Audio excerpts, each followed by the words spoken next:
비서실장은 불안한 듯 말을 이었다. 하지만 그건 너무 위험합니다. 재계와 결탁하여 비밀 연구를 하는 것이 알려지면 큰 문제가 됩니다. 강성민이 말을 멈추자 이면은 손을 들어 그를 제지했다. 알고 있습니다. 그러나 우리에게는 다른 선택지가 없어요. 왕 회장만큼 이 일을 잘 알고 있는 사람이 없습니다. 우리가 잠시 주도권을 빼앗길지라도 지금은 그와 동행하는 수밖에 없습니다. 비서실장은 걱정스러운 표정으로 대통령을 바라보았다. 이면은 깊은 숨을 쉬며 말을 이었다. 이 나라의 안녕과 번영을 위해서는 때로 큰 결정이 필요합니다. 비록 우리 진영이 위험에 처할 수도 있지만 국민을 보호하는 것이 우선입니다. 그것이 대통령으로서의 제 의무입니다. 강성민은 불안한 얼굴로 다시 입을 열었다. 하지만 우리 정권은 적이 너무 많습니다. 대통령님, 강성민의 말에 대통령은 팔짱을 끼었다. 압니다. 비서실장. 그러나 마냥 속수무책으로 손을 놓을 수는 없지 않습니까? 정권이 위태로워지는 한이 있더라도 맡길 수밖에 없지요. 안 그렇습니까? 예상대로 대통령은 고집을 부리기 시작했다. 비서실장은 당황했다. 이면은 평생 신념으로 살아온 사람이었다. 그는 항상 약자 편에 서며 단 한 번도 신념을 저버린 적이 없었다. 하지만 지금 이면은 그 신념을 버리려 하고 있었다. 좌파 대통령이 재계와 결탁하다니 강성민은 이해할 수 없었다. 잠시 그가 변절했는지 의심도 해봤지만 답은 아니오였다. 강성민이 조심스럽게 입을 열었다. 대통령님, 의중을 알고 싶습니다. 이면은 눈을 치켜뜨고 비서실장을 쳐다보았다. 어쩌면 발칙한 물음이었다. 하지만 이면은 얕은 미소를 지으며 말했다. 강 비서실장. 정치색을 완전히 버릴 수는 없지만 그렇다고 그것을 무조건 고집하는 것도 잘못된 것입니다. 진영 논리에 갇히면 그것 또한 적폐가 되는 것이죠. 저는 대통령입니다. 한 나라의 대통령입니다. 대통령은 정치만 하는 자가 아닙니다. 국정을 운영하는 위임을 국민에게 받은 자죠. 더 잘 살고 더 건강하고 더 행복하길 바라는 국민의 뜻으로 세워진 자리입니다. 국민이 위험에 처해 있다면, 그걸 피할 수만 있다면 제가 욕을 먹고 죽는다 해도 신념을 버릴 줄도 알아야 합니다. 물론 시끄럽겠지요. 제 마음을 알아주지 않아도 좋습니다. 바뀌지 않는 사실은 그로 인해 국민들이 아무 탈 없이 일상을 영위하는 것입니다. 그것만으로도 충분합니다. 저는 그렇게 생각합니다. 강성민은 깊이 고개를 끄덕였다. 하지만 그의 걱정은 여전했다. 대통령님, 왕 회장은 모든 정보를 독점하려 하고 있습니다. 자칫하면 우리 진영뿐만 아니라 국민들도 위험에 빠질 수 있습니다. 독점은 자만을 낳습니다. 이면은 고개를 숙이고 깊은 한숨을 내쉬었다. 압니다. 그래서 이렇게 고통스럽습니다. 강성민은 그 고충을 이해한다는 듯 침묵했다. 딜레마였다. 신념 때문에 많은 사람을 위험에 빠뜨릴 것인가, 아니면 좌파 대통령이 재벌과 결탁할 것인가. 긴 침묵이 흐르기 시작했다. 두 사람 모두 이 상황의 해결책을 찾기 위해 고심했다. 왕종철과 이면의 독점권을 주는 야합은 위험한 외줄타기였다. 게다가 왕종철은 운석에 대한 모든 정보를 깨끗하게 공유할 사람이 아니었다. 결국 이면은 결단을 내렸다. 국민을 위한 명분은 충분했다. 그는 조심스럽게 입을 열었다. 비서실장. 네, 대통령님. 국정원 움직이세요. 은밀하게. 강성민의 표정이 밝아졌다. 네, 알겠습니다. 바로 시작하겠습니다. 정권 초기에 발생한 사건으로 인해 힘을 잃을 수는 없었다. 강성민은 이면의 정권을 지켜야 하는 중요한 인물이었다. 강성민이 오래 세월 친구이자 동료로서 이면과 함께 무수한 날들을 겪어온 이유는 그도 이면과 같은 꿈을 꾸는 자였기 때문이었다. 이면의 마음이 조금 돌아선 것이 강성민의 얼굴을 약간은 편안하게 만들었을지도 모른다. 문제의 해결책이 보이자 두 사람은 서로 말없이 바라보았다. 이들은 말하지 않아도 서로의 생각을 잘 알고 있었다. 그들 사이에는 깊은 신뢰가 있었다. 믿을 수 있는 사람이 있다는 것은 외롭고 고독한 길을 나아가는 데 있어서 큰 힘이 된다. 그러나 김탄의 경우 그런 사람이 사라진 순간이었다. 김탄은 경찰서에 끌려와 조서를 쓰기 위해 책상 앞에 앉아 있었다. 사고의 주범인 영식이는 온데간데 없이 사라졌다. 김탄은 마영식이 기절해서 병원에 간 것으로 생각했다. 그 결과 고독하고 외롭게 혼자 경찰 조사를 받기 시작했다. 30대 초반의 경찰이 조서를 쓰기 위해 책상에 앉아 키보드를 두드리며 말했다. 자, 지금 시작할게요. 네. 대답을 한 김탄은 주눅든 채 곁눈질로 지구대 안을 살펴봤다. 신림동 24지구대 안은 생각보다 복잡하지 않았다. 늦은 밤임에도 불구하고 지구대의 범죄를 저지르고 끌려온 사람은 김탄 한 명뿐이었다. 그 외의 사람으로는 김탄의 조서를 작성하기 위해 책상 앞에 앉아있는 경찰과 또 복사기 앞에서 열심히 복사하고 있는 50대 중반의 경찰뿐이었다. 조서기입 준비를 마친 듯 30대 경찰이 입을 열었다.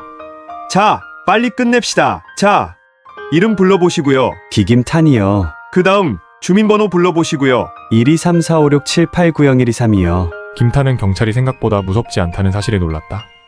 영화나 드라마에서 보는 것처럼 위협적이고 폭력적인 일은 일어나지 않았다. 그는 사실 경찰서 문을 들어오기 전까지 수많은 영화 장면을 떠올리며 공포에 사로잡혀 있었다. 문을 열고 들어가자마자 조폭처럼 생긴 경찰이 이단 옆차기를 날릴 것 같은 상상을 했지만 그곳은 그저 평범한 사무실과 같았다. 경찰서 안은 조용하고 깨끗하며 정갈했다. 추폭에 끌려온 사람도 없었으며 유치장에 갇혀있는 사람도 없었다. 지금 보이는 두 명의 경찰도 무섭게 생기지 않았다. 경찰복을 입고 있지 않았다면 그냥 동네 아저씨처럼 보일 정도의 순박한 이미지였다. 게다가 지금 김탄 앞에 앉아있는 경찰은 예의를 갖추고 젠틀하기까지 했다. 그래서 그런지 김탄의 마음이 편해졌고 잔뜩 긴장해 있던 그의 얼굴이 풀렸다. 그는 역시 경찰이 민중의 지팡이라는 모토를 내건 게 그냥 내건 게 아니라는 생각까지 들었다. 이렇게 친절한 경찰을 짭새라고 폄하하다니. 김탄은 지금까지 속고 살아왔다는 생각마저 들었다. 조서를 쓰는 경찰이 다시 입을 열었다. 자, 주소 불러보시고요. 서울시 구로 1동 아차. 죄송해요. 잘못 말했어요. 김탄은 긴장감 속에서 자신의 주소를 떠올리려 애쓰고 있었다. 무표정이던 경찰의 미간이 살짝 찌푸려졌다. 어디 있더라? 서울시 신림동 흘러내리 원룸인데 367-58이었나? 다시 68이었던가? 뭐였더라? 김탄의 헷갈리는 말에 경찰의 다크서클이 더욱 눈에 띄게 깊어졌다. 김탄이 그 경찰을 처음 봤을 때 그의 눈 밑에 자리 잡은 다크서클이 그를 놀라게 했었다. 경찰이라면 충분히 수면을 취해야 할 텐데 왜 잠을 못 자는 걸까? 김탄은 그저 의아해했다. 하지만 경찰은 밀려있는 숙제를 밤샘으로 해결하듯 시험 공부를 벼락치기 하듯 며칠 동안 쌓인 서류 작업으로 계속 야근을 해왔다. 그리고 바로 오늘 그 서류 작업을 마칠 즈음에 김탄의 사건이 터져버린 것이다. 경찰로서는 이 모든 상황이 짜증나는 귀찮은 일이었고 만성 피로가 더해져 김탄의 일시적인 치매에 더욱 신경이 곤두섰다. 빨리빨리 말하시라고요. 그의 목소리에 김탄의 몸이 경직되었다. 아, 저기 이사한 지 얼마 안 돼서 잠깐 검색 좀 하면 안 될까요? 김탄이 조심스럽게 묻자 경찰은 고개를 끄덕이며 허락했다. 김탄은 주머니에서 스마트폰을 꺼내 얼굴로 가져갔다. 하지만 페이스 인식은 계속 실패했다. 페이스 인식 실패? 스크린에 뜬 메시지를 보며 김탄은 혼란스러웠다. 왜 이러지? 그가 중얼거렸다. 평소에는 잘 작동하던 페이스 아이디가 왜 오늘따라 안 될까? 그는 스마트폰을 여러 각도로 돌려가며 다시 시도했다. 잘 보이려고 하면 왜 자꾸 실수가 나게 되는 걸까? 그는 면접이나 조별, 과제 발표 때처럼 수십 번 연습했음에도 항상 완벽하게 진행되지 않는 이유 같은 지금의 상황을 답답했다. 실수하기 싫은 마음 때문일까? 그럼 김탄의 고민과 달리 경찰서의 긴장된 분위기는 그의 페이스 인식 기능이 제대로 작동하지 않으므로 더욱 힘겨워졌다.